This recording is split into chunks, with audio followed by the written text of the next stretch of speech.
Bima Pub, urahisi wa maisha.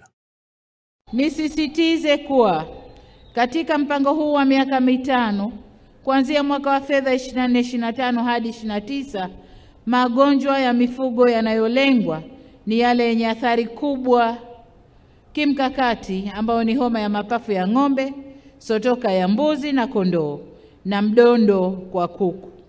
Sasa ili kutokomeza magonjwa haya, gharama za kuchanja mifugo zitachangiwa baina ya serikali na wafugaji wenyewe. Tutakwenda nusu kwa nusu ili kumpunguzia gharama mfugaji.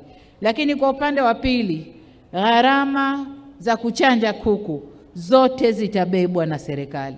Maana yake ni nini? Maana yake ni kwamba tumeanza kutoa ruzuku kwa wafugaji. Tumetoa ruzuku kwa muda mrefu kwa wakulima, tumetoa ruzuku kwenye korosho, mbolea, viuatilifu, dawa za kupuliza, lakini vivyo hivyo kwenye kahawa na kilimo chingine, aina nyingine za kilimo. Lakini kwa wafugaji tulikuwa hatujaanza, sasa tunaanza kutoa ruzuku tukianza kwenye chanjo.